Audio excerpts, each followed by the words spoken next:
Welcome everyone to another insightful webinar in the EU DisinfoLab weekly series. We'll take a moment to let more people attendees join.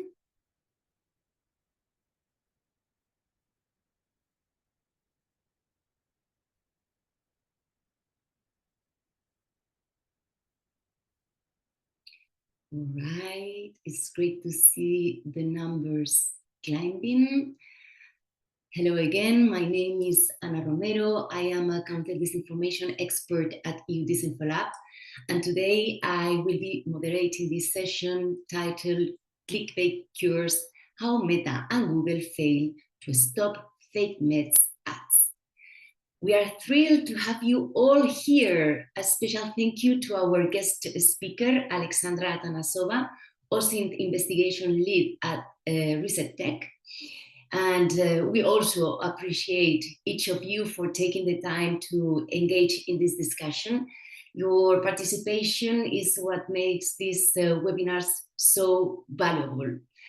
Before we begin, I have an exciting announcement. Registration for our annual conference is officially open. Yay! It's important for you to know that spots are limited and that we are offering early bird rates for a limited time.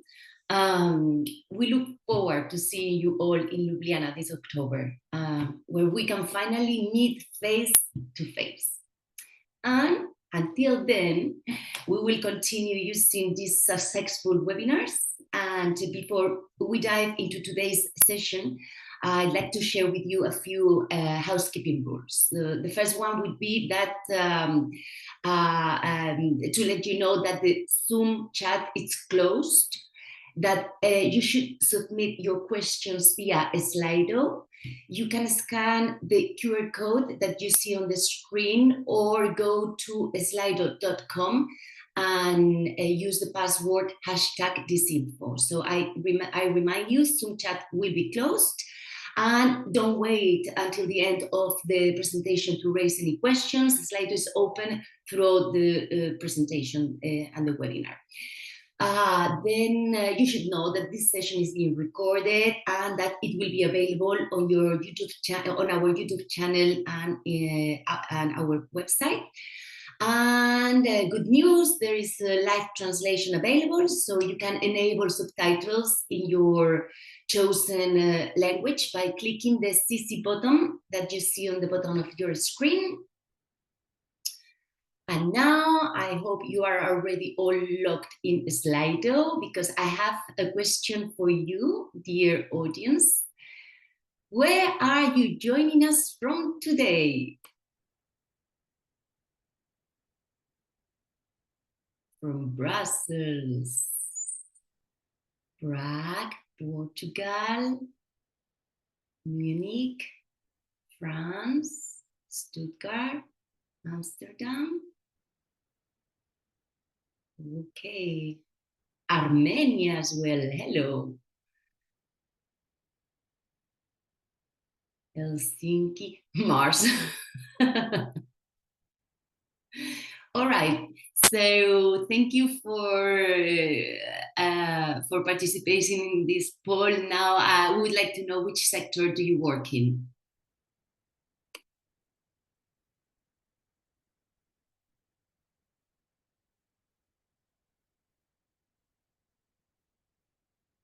Okay, a large amount from non-government organizations, even for academia and regulator. Okay. Thank you. We have a good idea of who is behind there. So, why are we here today? I think that we have all seen the ads, glossy images of miracle weight loss supplements, anti-aging serums, or breakthrough diabetes treatments. But what if I told you that behind many of these too good to be true claims lies a sophisticated multi-million euro ad network that operates across Europe? This investigation by Reset Tech exposes a vast network of deceptive advertising, one that manipulates and exploits platforms' loopholes and mirrors the disinformation tactics of state-sponsored campaigns. Some key questions that we will explore today.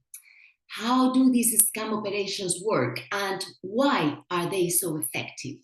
Why do tech platforms remove individual ads but allow the advertisers to stay?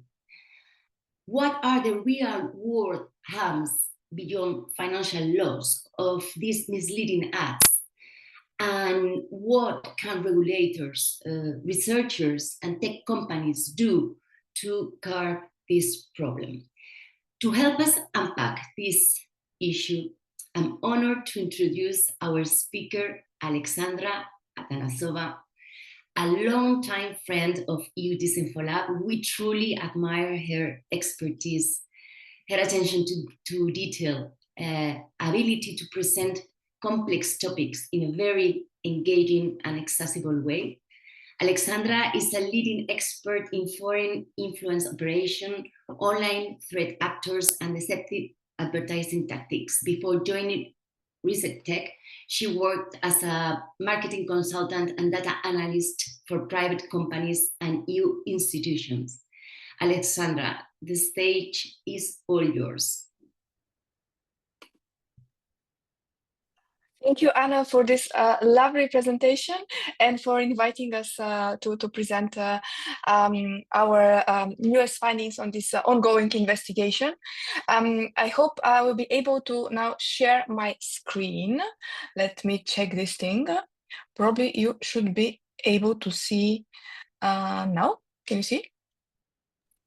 Yes, perfect. Okay, perfect. I just want to, sorry, I have to scooch this down a little bit so that we can see the slideshow.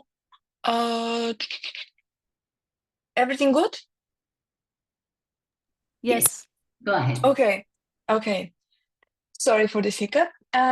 So thank you, Anna, for actually framing this thing so nicely. So actually, I may actually skip my own intro because you already said many of the things that I wanted to say at the beginning of this presentation. So we're talking a little bit about this ongoing investigation. We're talking about a very, very a big, large-scale campaign that has been like omnipresent on a number of social media channels, including advertising on Google and Meta, but of course, other types of online assets as well. I'll talk a little bit of what we have managed to find after we presented the first findings in October last year during EU DisinfoLab conference in Riga. Since then, we have continued our research on this thing, and the more we dig, the more atrocious it's becoming. The more things we find around this campaign. So we are talking here about especially like pernicious type of campaign that is exploiting the most vulnerable parts of the population, like elderly citizens, people with chronic diseases, people who may be having who may be fighting cancer, or people who may be actually actively looking for cures on the internet, which makes this campaign particularly bad. And the aspect that we are going to focus it is the advertising aspect, because this is the primary vessel are social media ads, to which people enter into this campaign and get sucked up to kind of try to purchase these supplements. A little bit context about the supplements themselves. So obviously we're talking about hundreds and hundreds of supplements. We have not done the research about each and every specific drugs. I'll call them drugs from now on. So we don't know if they are obviously they're not poisonous, but they are merely not present in physical stores and in pharmacies. The only way that you could purchase those drugs is if you go online and visit some of the landing pages that are being advertised, and make your purchase online. We know more details about some drugs than others. We know that some of them claim straight out that they could cure diabetes and other serious chronic diseases, and those ads are also making these claims. So I'm going to focus on some kind of like more atrocious type of examples rather than skincare and other types of more less serious conditions. Just to make the point that this campaign has like multi angles and is dealing with a plethora of medical conditions. So right. Without further ado, let me try to, if I can. Okay. Move on to the next slide. So as I said, Facebook ads are the primary vessels of this campaign, simply because advertising on Facebook is easier and reaches more audiences, especially elderly people and who could be more avid Facebook users.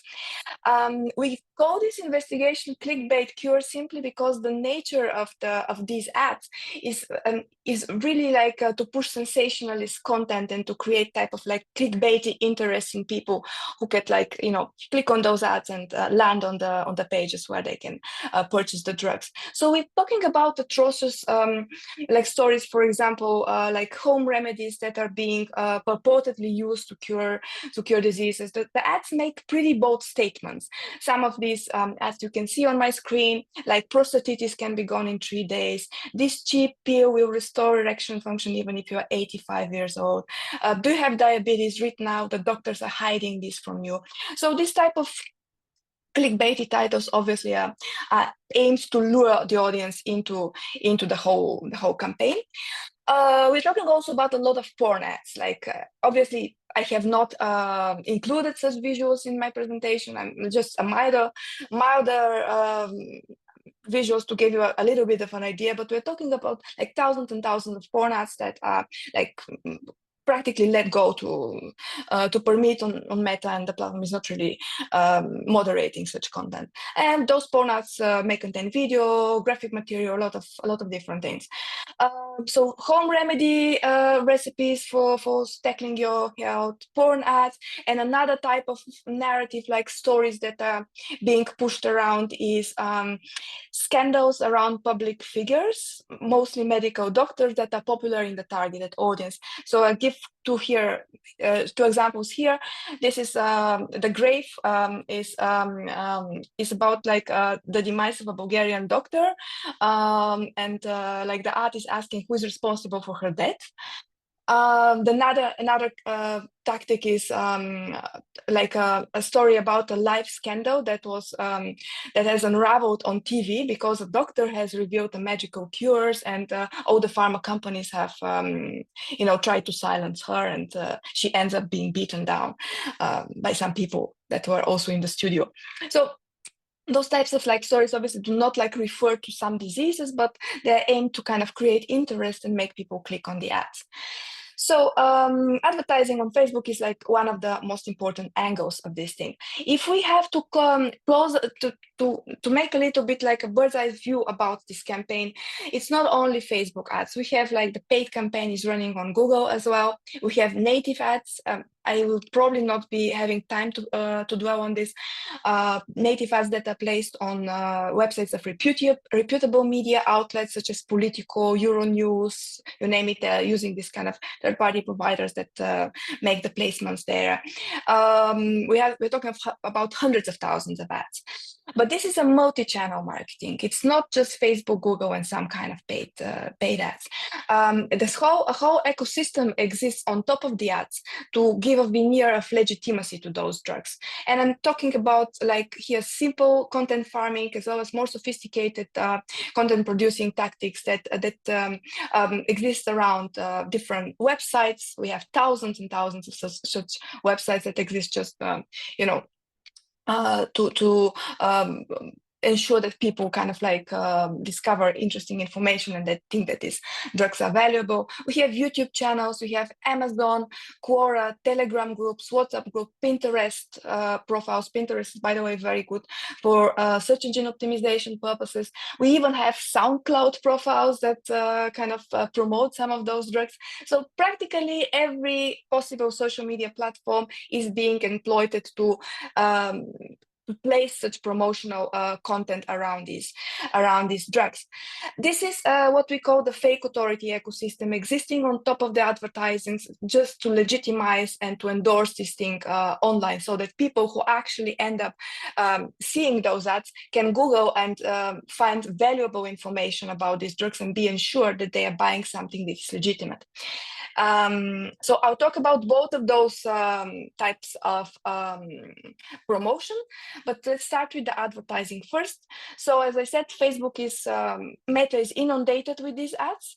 Like back in October when we did the presentation in Riga, we had 35,000 Facebook ads. Now we have 125,000 ads. Back then we have 1,500 advertising pages, all anonymous assets with unknown origin. We're the situation in countries such as Ukraine, Poland, Vietnam, etc. Now we have 7,200 advertising pages. And trust me, this is just the tip of the iceberg. We are not able to detect all the ads. Couple of examples just to show you that the multilingual aspect of this campaign. We have here an ad about the cities in Romanian. We have another one about prostatitis in Italian. Here is one in German that touts that this drug can actually solve your diabetes in 2 days, and uses the logo of Bayer, the pharmaceutical company, to make these claims, etc. So it's pretty much the whole EU is affected by these campaigns. Like all countries, they reiterate between specific markets, by the way, based on key performance indicators, etc. But I'm not going to dwell on much on this.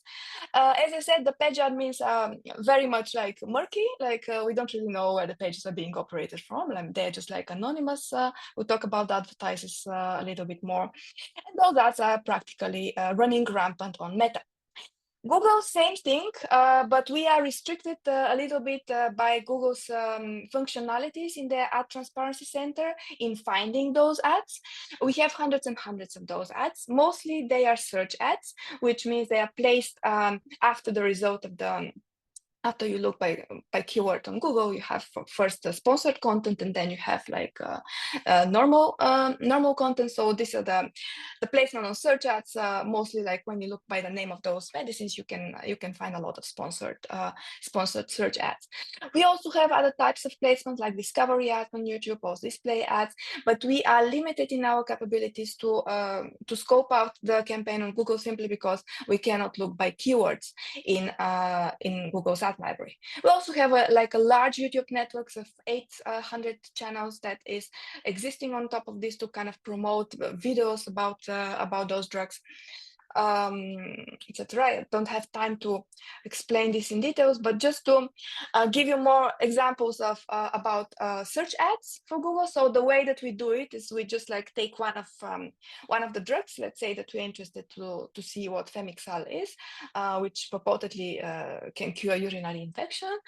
So you can just like type the name of Femixal on the ad transparency center, and you will be like faced with a big drop down containing multiple domains promoting this supplement in the title of the domains. So we have Femixal shop, Femixal store, etc., etc. If you click on any of these ads, you end up in the landing pages.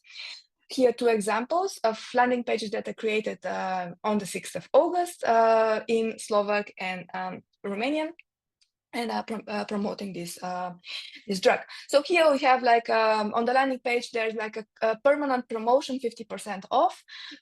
Also like a lot of kind of stressy pop-ups, appear to say, oh, we have only 12 of those medicines in store.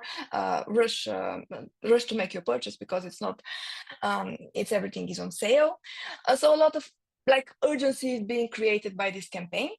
But what if, like, let's say that you are like a typical user who has encountered this Femixal ad and it's your health, right? You're not going to make an impulse decision and, just because it's 12 supplements remaining online, I'm not going to, order it now. I have to, make my research, right? So how do you make your research? You go on your search engine of choice, let's say it's Google or Yandex or whatever, and you type up the name of Femixal, right? Because you want to know a couple of things. You want to know whether this, so hold on.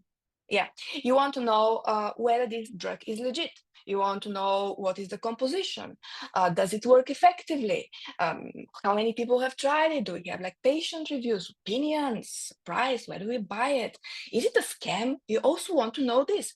So you'll probably go on Google, like just look for Femixal. And this is where the fake authority ecosystem kicks out.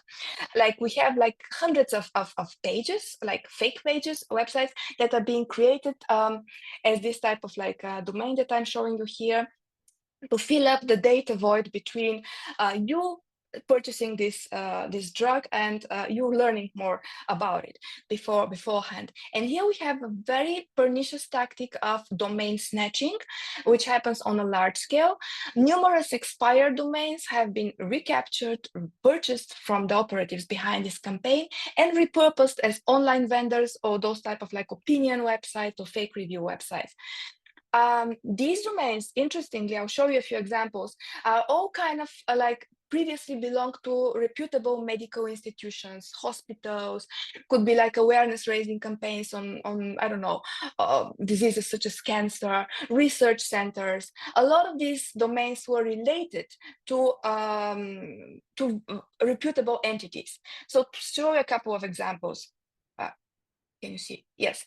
So this is like the domain called Melanoma Day.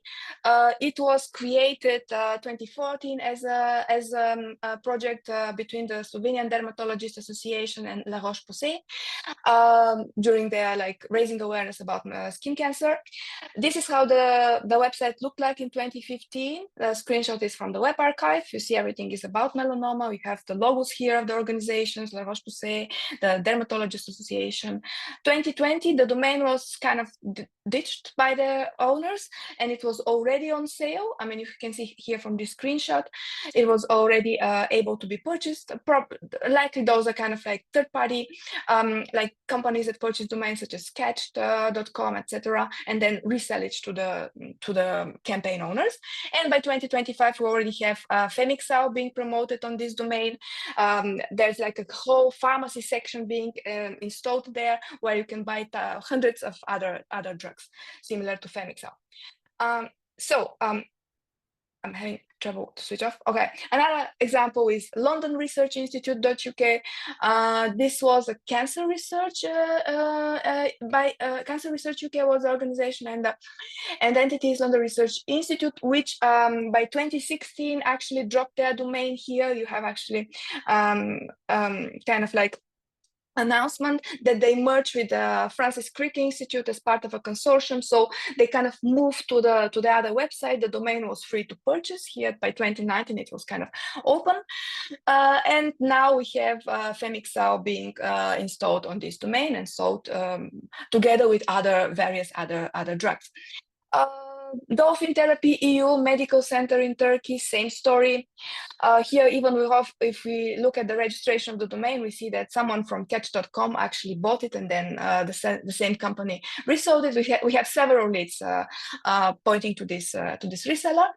MidoriClinic.com, hospital in Japan, same story. Bronchiectasis EU, the European Bronchiectasis Registry, same story. Even here is very interesting because the domain snatching happened just in a month. Like they were active on March 2023, and by April it was already registered, and the Femixal drug was already on placed.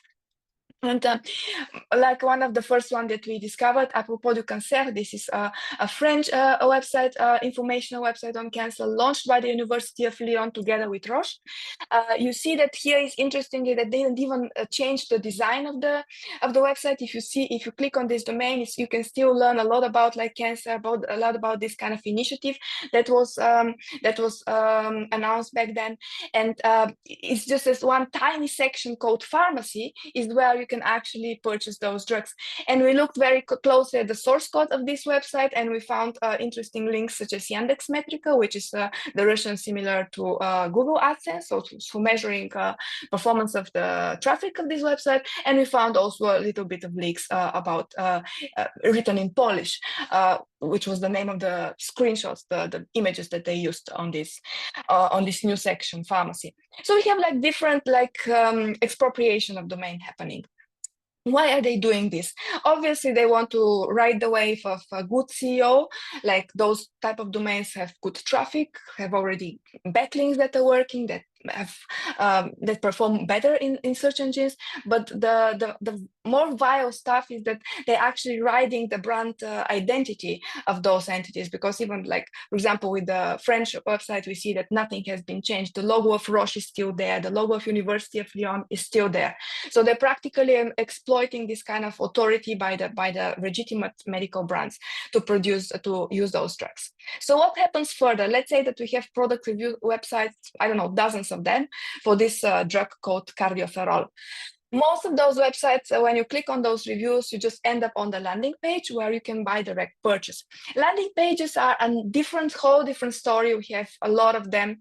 Sometimes they just urge you to make a purchase. Sometimes they kind of produce this kind of article mimicking the design, like spoofing the website design of actual media website that was active in the targeted country. For example, this is a Bulgarian article about a Bulgarian cardiologist who is enjoying long life because she uses this drug. So this whole website design is taken from a news outlet in Bulgaria. So this called like spoofing of the website, and it's a tactic that has been used in campaigns such as Doppelganger, like mimicking other media. If you like just reverse image search, of course, the image is not a Bulgarian cardiologist, but like a Russian doctor. The domain was also registered in Russia. We have a lot of leads to Eastern Europe and specific countries there, as you can imagine. So those drugs, also one interesting thing is they're they're called look-alike, sound-alike drugs. This is like a term that is used in most pharmaceutical companies. So a lot of drugs have like similar names, etc., and they may be all legit.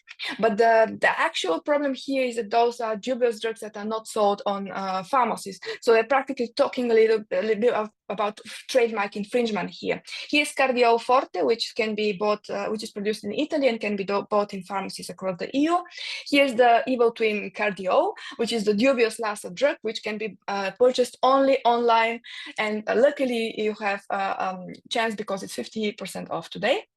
So another example about this type of twins is Prostamol, which is by Berlin Chemie, German company, sold in pharmacies across the EU, and Prostanol, which is just one letter away, the dubious Lassa drug. If you kind of like click around and you try to Google Prostanol, and N and M on your keyboard are kind of neighboring keys, so you may mistype yourself, and you end up in a very interesting in a very interesting landscape where pages such as New York Times /se.com, registered in Poland last year, is presenting Prostanol, the dubious drug, as it's absolutely not a scam. It's super, super relevant drug, and it has been touted by numerous of logos here, logos of official organizations that think that this is a good drug.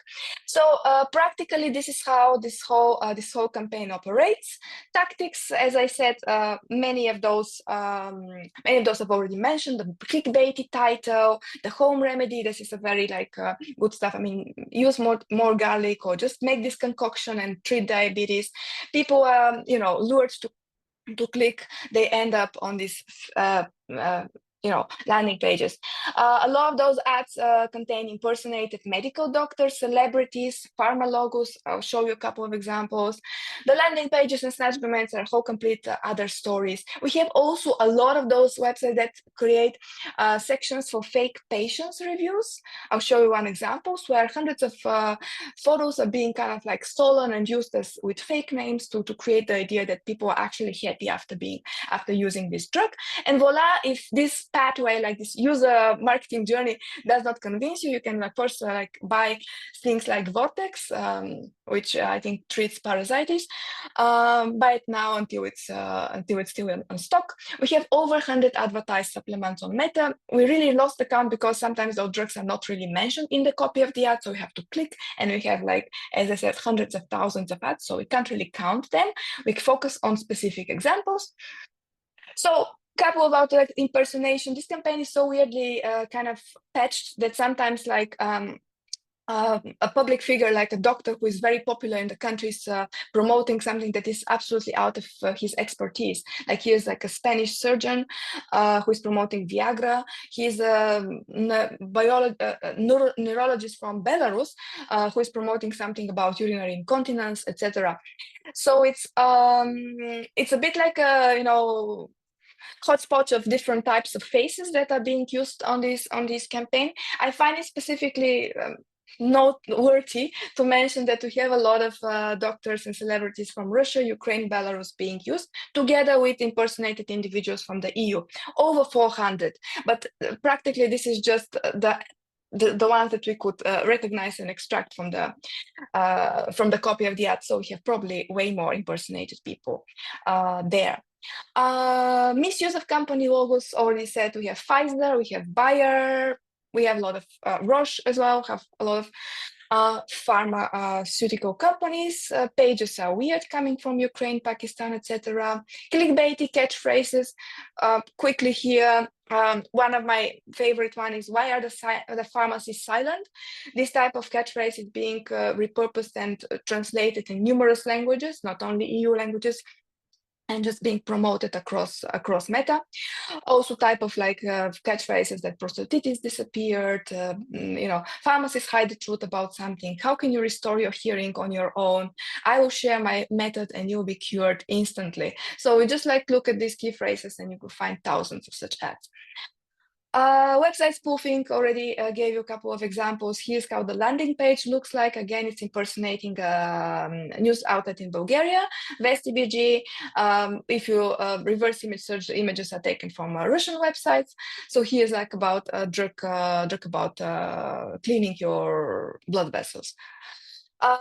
State patient reviews. This is interesting. So many of those websites, as I said, use the photos of happy patients, and this one is about Cardiol, and you can find it on this on the Spanish version of this domain. So this lady purportedly was very happy that she bought Cardiol, but she was also happy to buy Germivir, Food Trooper, Vortex, and 11 more drugs from the same network of domains. Her photo was taken from LinkedIn, so someone's photo was actually stolen in order to build this patient profile.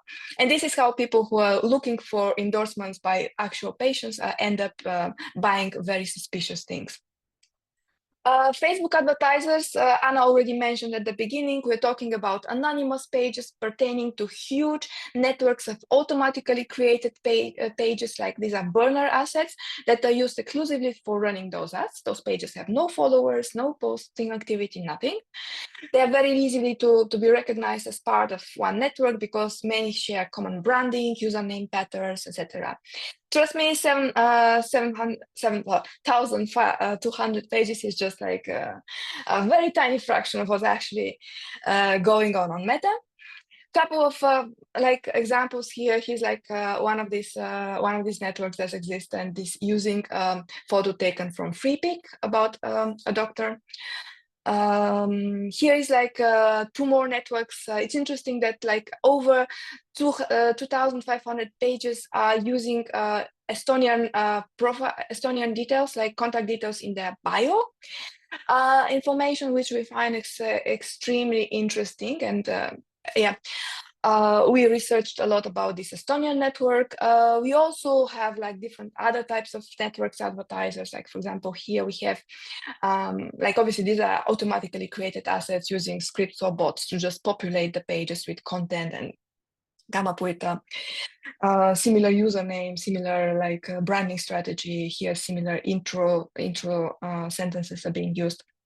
we have many networks that exist on top of this, including networks of pages that we know have advertised phishing campaigns such as Doppelganger, as well as other scam campaigns. It's all like one big market where different operatives can plug themselves in, order some assets, run the campaigns, and then repeat the procedure. So we have overlaps between foreign interference campaign with these advertisers. Excuse me that this slide is a little bit old because we did not have time to redo it with the new sample. Now we have, this data is based on the sample of 1,500 pages that we had back in September.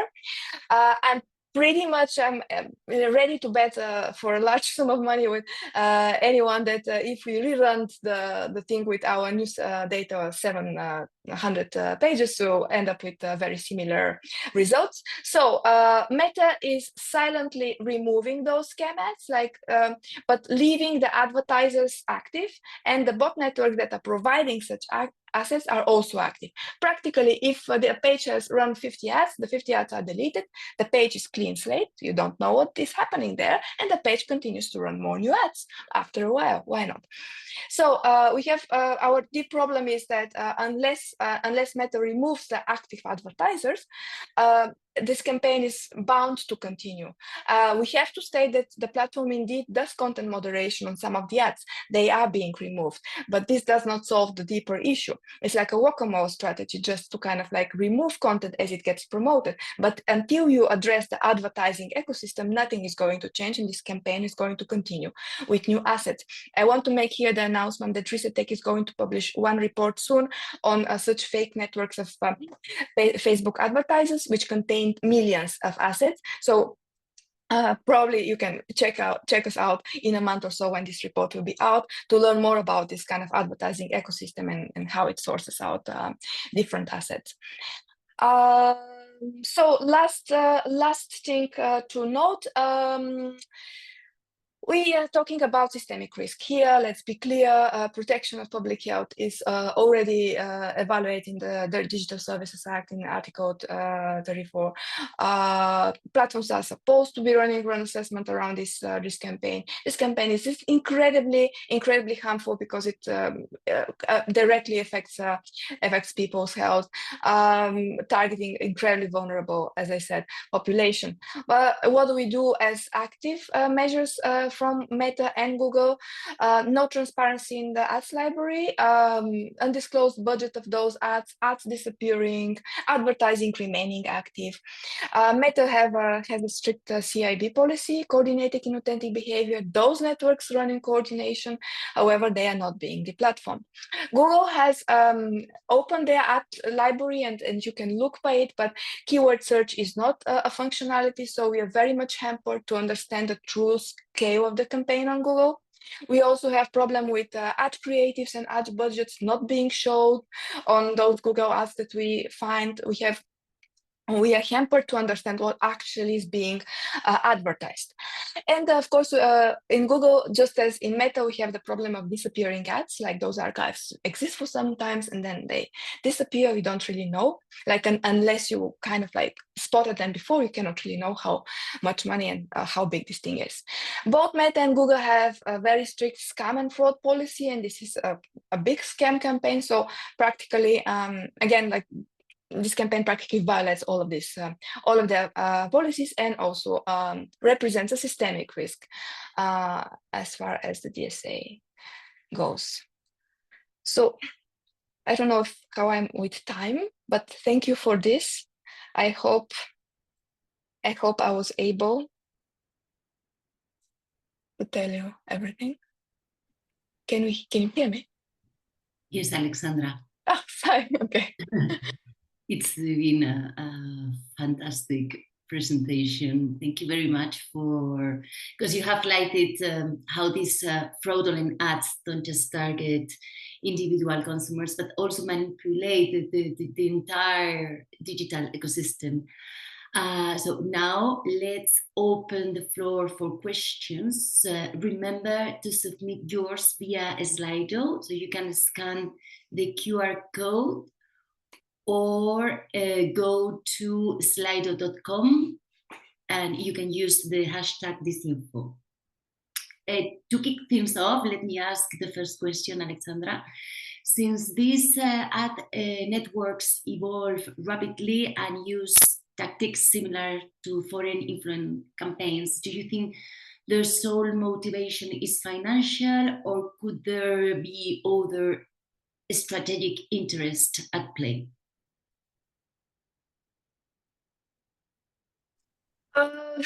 I think it's more like financial, because it's clear cut. Like, there is no propaganda, there's no political angle there. Like, we simply have like fishy products that are being like sold online.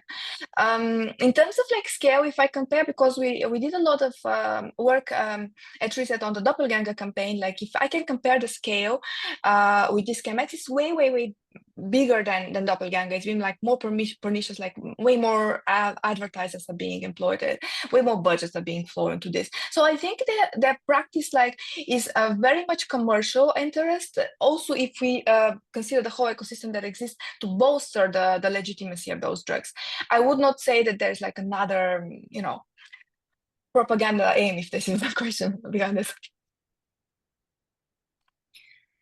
Thank you. We have a good amount of questions and over 15 minutes.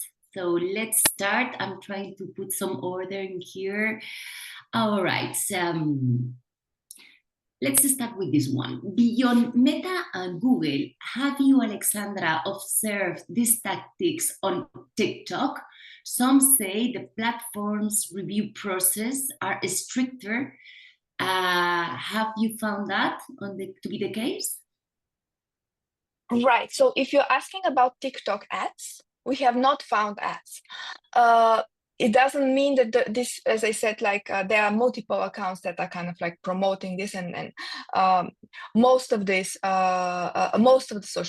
social media platforms are concerned. So, for example, we can have like a TikTok profile which contains this type of like medicine, but it is not an ad. It is not a paid content.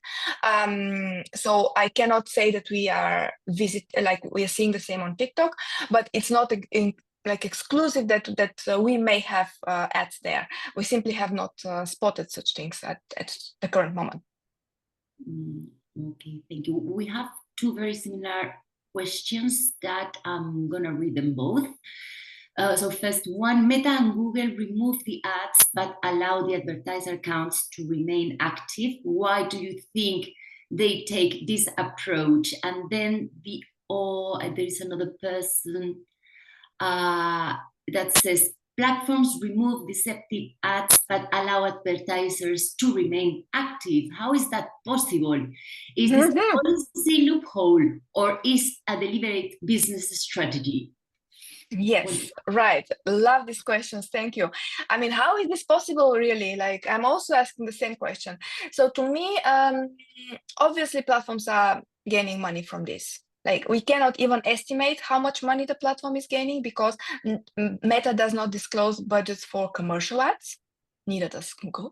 So we can only judge from the reach that those ads have, like the number of people that have been reached, how much money it actually cost them for doing this ad. Like, as we are talking about hundreds, like I think it was 600 million reach in the EU at some point, like of those ads, like we can of course extrapolate budgets there. Obviously the platforms have financial incentives to keep the advertisers open. Whether they care to deplatform everything because like they prefer to continue to profit from this thing, this is like an explanation, or whether they would prefer to stay on the level of content moderation and not care about the ecosystem at all, simply because it requires more effort to dismantle those networks and bots, right? You have to have like someone who is taking care of these things, supervising how many networks are there, can we just get them all out. Again, I would say that this is going to be a big report on this by Reset Tech. Like we take the investigation further, why those networks exist on Meta without being the platform for so long, sometimes for years. Like there's one network that was running doppelganger ads in 2022 and is running 2025, like this year, running fake Meta ads. So they're like switching between portfolio of different types of campaigns, continuing with that. Different platforms, like different pages from this network can be switched on and off. But the mere fact that we were able to kind of identify the network and detect it, it's a bit like poses the question why would Meta with so much resources would not be able to do this. For Google, it's a different story, simply because we cannot say how many advertisers we have. Our collection is limited. We see that it's like across the board. We see it in different languages, and we also see that the ads are disappearing, but the accounts remain active. Yeah, it's okay. It's profit and maybe negligence in the terms of the platform. So actually follow the money a little bit more like strict. I know that you already mentioned this, but so we have a wider audience. Maybe you could explain a little bit better when if the ads on Facebook display any information on who the beneficiary and or the payer is. The same on Google. Yeah, exactly. So who are the beneficiaries and the payers, honestly? Like, we're seeing so many weird names there, like on Meta it's really atrocious, but it's not really exactly transparent on Google too. Like Google has this kind of verified versus not verified advertisers, and we have like many advertisers who are not verified and was running those kind of like Meta. On Meta, like anyone can just like, put any type of payer and beneficiary name and just run with it. A lot of those pages on Meta, they're using this categories of health and type of like bioscience businesses in order to allow them to kind of like mask a little bit the identity of such entities. But again, like if you look at this type of who is actually paying for this, it's very weird names, and we've already like collected a lot. When we did doppelganger, at least there should be some kind of like vetting the advertisers before they launch those ads, especially when we have like overlaps between FIMI operations and scam. Okay, thank you. Another question, and the last one, I think, about related to platforms. Given that the campaign has been active for at least 2 years, what does this say about the effectiveness of platforms' policies against deceptive advertising? Well, it doesn't speak well, does it? I don't know, like I'm not a policy person, but obviously, I mean, this campaign has this whole. It is omni-channel, like this whole existence of this campaign is constitutes systemic risk. Like there's got to be some kind of like evaluation by the platforms, like what's happening there, why content moderation doesn't work the way that they had imagined. I think so. Okay, now let's talk about regulation. Are, Aleksandra, current EU regulations sufficient to address this issue? Do they need to be strengthened? Yeah, well, thank you for this question. This is a bit like out of my expertise. I'm just a researcher. Well, I think like possibly there's got to be some kind of like stricter regulation that at least like addresses advertising and how online advertising works. And I think here is where it becomes interesting, because like the focus is now mostly in this type of like harmful content moderation, and if you don't look at the whole ecosystem that kind of provides us that, it can get like it can get like an endless game where you're trying to I really don't know about EU regulations. I'm sorry about this. We have to skip this question because I'm not the person to ask. I don't see enough regulations for my part, but I'm not an expert. Maybe you could think about some actions that could be taken. Right. Oh, okay. Yes. Well, in my ideal scenario, an action would be a couple of things should be done. So first, in order for a researcher to scope out this campaign, we need more transparent and better functionalities in the ads library. The mere existence of the ads library is already a very good step, right? We have to acknowledge this. Meta's ads library is kind of easy to navigate. Google, on the other hand, has much to offer, like much to work around. So unless you have like a unified kind of like functionalities that go across different types of ads library, so that allowing researchers to kind of really estimate what's happening on those platforms, and this could be probably done at the new regulation level, we would not be able without this to actually help figure out the problem. So because the question with TikTok was very interesting, like TikTok's ads library, like what happens there with the political ads, they like, I mean, apparently there's no political ads, but actually there are. I mean, I'm digressing a bit, but like that library is not really like transparent. I saw disappearing. A lot of things are not like there's no uniform format. So this is one thing that comes to mind, like how people can actually research into these ecosystems and find them at the first place. We can talk about maybe domains of EU regulations. I don't know if like if we're talking about like thousands of domains. We have like clear registrant data. We know where the operatives are. Like, can we do something about the domains maybe, or the people who are providing these type of like hosting services? What else can we do? Like, maybe just enlarge a little bit the concept of harmful and illegal content, like under the TSA, because like obviously health is like part of it, but does it also, like, how do we define it really? What is systemic risk related to health? This could be probably more developed to tackle exactly such campaigns. Yeah, I totally agree. There is another person that, more than a question, I think he or she is suggesting that this report, your investigation, could be shared with the regulators at national or European level, so the DSA enforce it and to find platforms maybe. Right, absolutely. Okay, another question. Oh, I was missing AI-related questions. Okay. What role does AI play in both spreading and detecting these misleading ads that infiltrate in legitimate ad networks?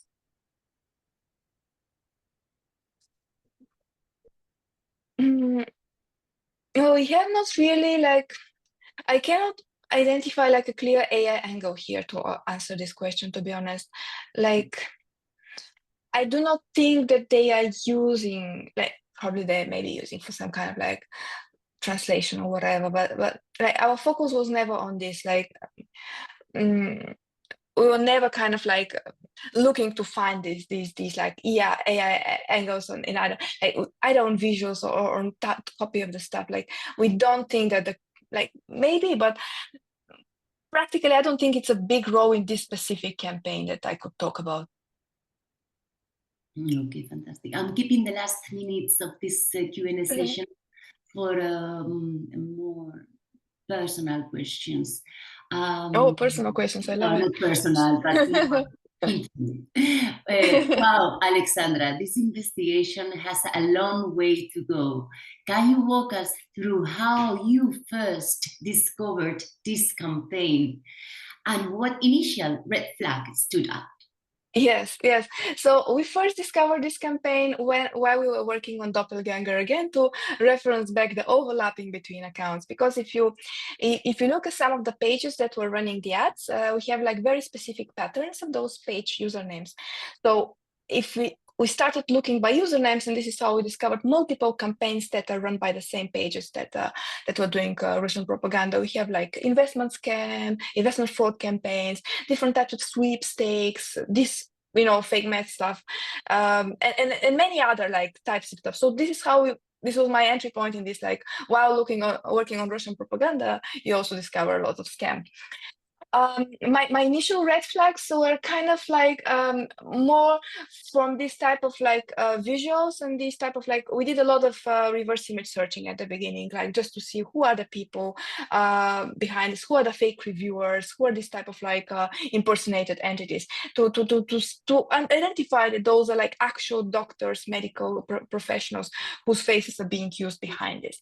And obviously the campaign is kind of icky, like it's really, nasty to say because we have this a lot of horrible graphic visuals with parasites and stuff going out of your tongue and stuff. And if you are interested in this, not that I am, but like if you're interested in this horrible content, you kind of click and you click away and it goes. And Aleksandra, have there been, to your knowledge, any cases of individuals that are harmed by these products? Great question. So I did not even mention this aspect of this investigation, but we're also collecting public information about people who were either burned or who tried and tested the pills and it did not work, or they were not somehow, like we have like on Amazon, we have such reviews. We have also consumer organizations from Germany and Italy who are actually actively who publish articles about some of the drugs, saying that these ads are being now pushed in those countries. Beware, those are not actual, those are not legitimate supplements, or those are kind of like murky campaigns that are running out. So we have one consumer organization from Italy, one from Germany. We have also this is a very big topic, so I can't mention a lot, but we have also kind of one lawsuit, if I remember correctly. One of the doctors whose faces was kind of impersonated started legal procedures against Meta. I think it was in Austria. So we have like different types of clues of people who are either burned or who either discovered that their faces are being used. We have like a lot of fact checking also going on around some of these campaigns. So in terms of like specific individuals, if I remember correctly, it was someone who actually paid a sum of money and the drugs did not arrive. This was